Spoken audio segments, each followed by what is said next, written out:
Moose meat is one of the most sought after and eaten wild game meats in North America. But good chances are most of you don't know how to properly cook it. But don't worry, in this video we're going to walk you through our 5 favorite ways to cook it. From moose Salisbury steaks, a quick and tasty meat roll-up appetizer, an easy one-pot lasagna soup, and even how to cook moose heart and moose Rocky Mountain oysters. Today we're frying up some Rocky Mountain oysters.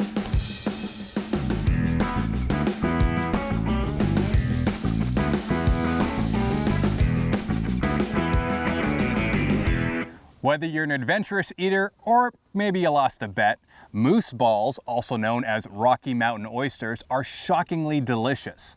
This is a really quick recipe, and you can substitute the moose for deer, elk, even bear.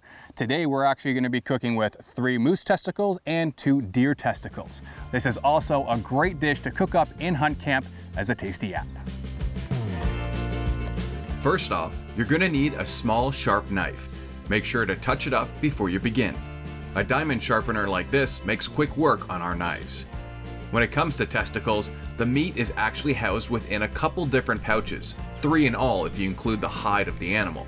Using the tip of your knife, cut through the thin membranes until you reveal the soft, delicate meat. Then, using your knife and your fingers and thumbs, carefully work the meat out of the pouches, trying to keep the meat fully intact. We find using your thumbs to scrape the meat off the membrane works best. This does take some practice, so go slow at first. If you left the meat inside the pouches and tried to cook it, you'd have some really rubbery results, so make sure you don't skip this step. Now that you have all the meat out, slice it into thin medallions. When you have all the meat sliced up, season it with some salt and pepper. This is a good time to now make your dipping sauce. In a bowl, mix together Miracle Whip, ketchup, yellow mustard, and some pepper. This is a sweet and creamy sauce perfect for fried foods. To cook your oysters, get a large and deep cast iron pan heated up to medium-high heat, and add a good amount of high-temp oil like sunflower or grapeseed, enough for a shallow fry. As our oil is heating up, we'll make a simple coating for the oysters.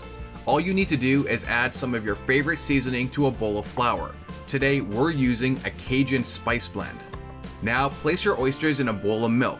Working with a few at a time, take the oysters from the milk and place them into the seasoned flour dredge. Coat them well on all sides before shaking off any excess flour and placing them on a sheet pan. You could also use a breadcrumb mixture here, but we do find a seasoned flour dredge works best for the texture as well as it staying on the meat after the cook. When it comes to frying the oysters, carefully place each oyster in the hot oil, always dropping the meat away from you to avoid the hot oil splashing back on you. These are going to cook quick, so don't go anywhere. After a couple of minutes, you should start seeing some browning around the edges. When you see this, carefully flip them over to brown the other side as well. Once the other side is browned, remove the oysters and immediately season them with some salt. The hot oil on the oysters will help bind the salt.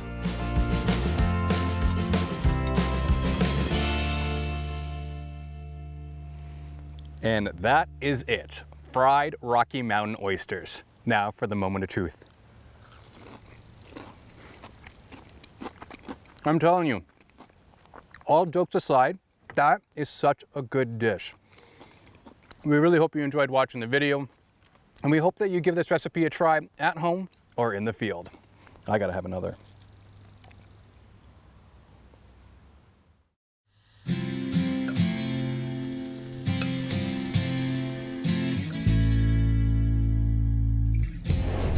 Hey folks, we all have friends and family who could be a little apprehensive when it comes to eating wild game.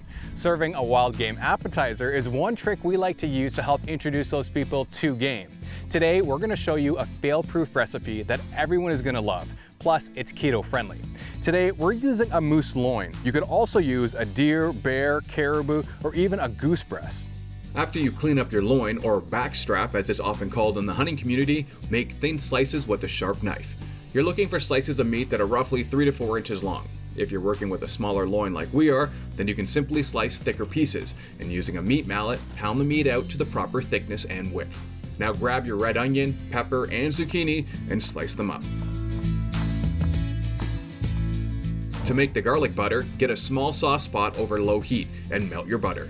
Once it melts, add in the diced garlic, rosemary, and some chili flakes, and continue to cook for about 4 minutes, or until the garlic starts to pick up just a little color. Then turn the heat off and add in your chopped parsley and chives, stir, and set aside. When it comes to assembling your roll-ups, fill each piece of meat with some onion, pepper, and zucchini. Season with salt and pepper, and then roll them up and secure them with a couple pre-soaked toothpicks. Lastly, season the outside of the rolls with your favorite steak spice.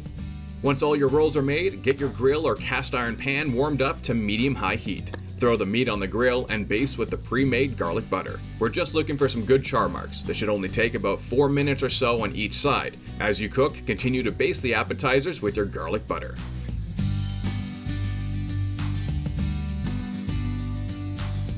And there you have it, garlic butter mousse roll-ups. Thanks so much for watching. We hope you subscribe, and don't forget to hit that notification button so you don't miss our next video. Oh man. Oh, that's ridiculous. This is one of the best comfort meals with a twist.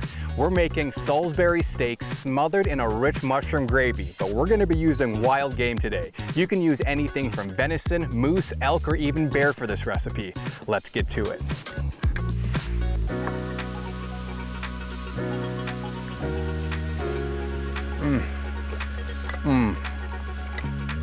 For the first step, grate half an onion into a large mixing bowl. Then add your breadcrumbs and Worcestershire sauce and mix everything really well.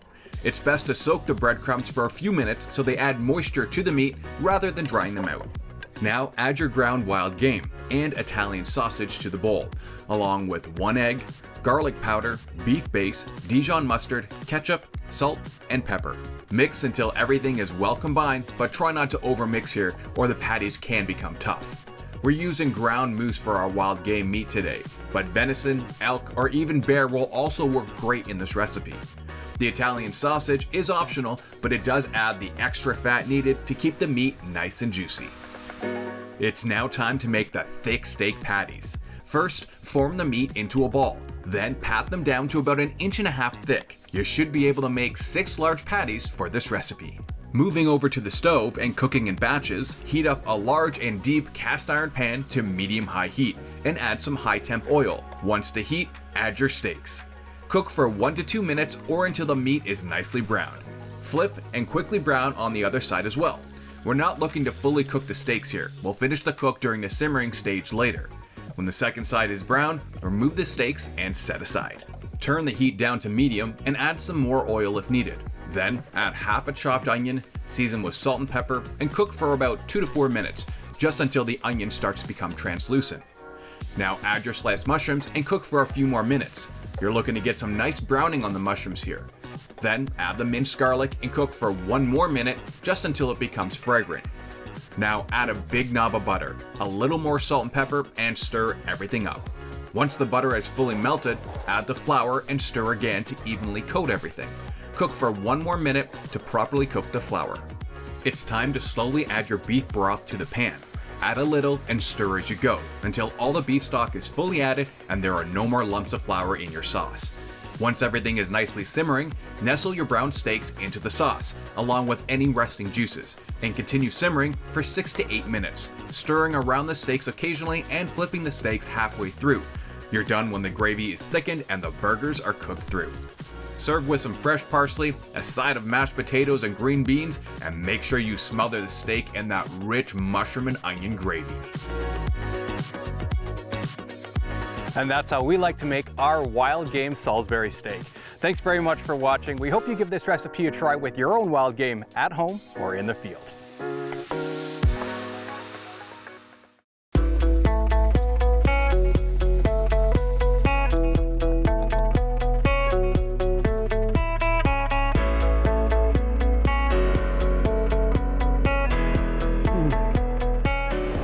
Moose heart. Yes, Yes, it's big, yes, you can eat it, and yes, it makes one of the most delicious steak sandwiches you'll ever have. Hey folks, today we're cooking with moose heart, but you can also use this recipe for any deer species. When it comes to heart, it's actually one of the most underutilized cuts of meat off an animal, yet it's one of the most tasty cuts. It just takes a little bit of knowledge of how to properly trim it up to create tender steaks. After cleaning your heart out with water, it's time to trim it up. You're going to want a very sharp knife for this job. First, trim off the top layer of fat. This won't render out during this cook, and often there are fairly tough bits under the fat. Now cut into the outer pocket, unfolding the heart as you cut. You should end up with a single layer of meat when done. Cut off any tough stringy bits, and to further help with creating tender steaks, we also like to trim off the thin interior wall. A thin, sharp knife will be key for this. When done, flip the heart over and trim the thin outer section with any veins or tough looking areas. You should end up with a noticeably thicker end. This needs to be butterflied to match the thinner section. First, slice off the thinner end for easier working. Then use your hand to hold the meat down as you carefully slice the meat in half. Once your meat is all trimmed up into steaks, it's time to create your marinade. In a non-reactive bowl, mix together olive oil, Worcestershire, steak spice, and some better than bouillon roasted beef base. Mix everything up well, and then add the meat and mix again, making sure everything is coated. Place the meat in the fridge and let it sit for 1 to 3 hours. While your meat is marinating, make your horseradish cream sauce. Mix together mayonnaise, sour cream, prepared horseradish, fresh chives, a splash of red wine vinegar, and salt and pepper. When you're ready to cook, get your barbecue rocking. You're looking to cook over high heat here. Throw the steaks on the grill and cook with the lid up for about 3 to 4 minutes each side. We just want a medium rare cook, as this will give you the best flavor and texture. To assemble your sandwich, butter some toasted ciabatta, then add a good helping of horseradish cream sauce, lettuce, some sliced heart, season with salt and pepper, and you're done. And there you have it, moose heart sandwiches. Thanks so much for watching, and we hope you subscribe and hit that notification button so you don't miss our next video. So good.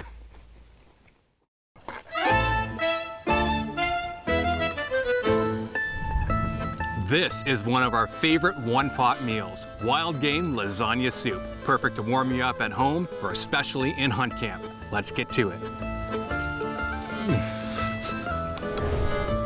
Get a large cast iron pot warmed up to medium-high heat. Add some oil, and once hot, add your ground wild game. Season with salt and pepper and brown the meat, stirring occasionally. We're using moose today, but venison, elk, or even black bear works great in this dish. When the meat is brown, remove and set aside. Turn the heat down to medium, add some more oil, and then the onion, Italian seasoning, chili flakes, salt, and pepper. Cook for a few minutes, stirring occasionally, just until the onion starts to become translucent. Then add the garlic and cook for a couple of minutes until it becomes fragrant. Add the tomato paste, stir to combine, and cook for a couple more minutes just to cook the paste properly. Now add the brown meat back to the pot, followed by the marinara sauce and chicken stock. Stir well and bring to a simmer. Cover with a lid, turn the heat down to medium-low, and let it simmer for 10 minutes. After 10 minutes, add the dried broken up pasta. Stir, cover again, and continue to simmer for 15 to 20 minutes, or until the pasta is cooked to your liking. While you wait, mix the ricotta, mozzarella, and Parmesan cheese in a bowl. When the pasta is cooked to your liking, the soup is done. Stir in some fresh parsley and basil and divide into bowls. Add a spoonful of the mixed cheese to each bowl and top with some fresh basil. And that is how we like to make our wild game lasagna soup. Thanks so much for watching. We really hope you give this recipe a try with your own wild game at home or in the field. Be sure to write in the comments what you want us to cook next. And don't forget to subscribe and hit that notification bell so you don't miss our next video.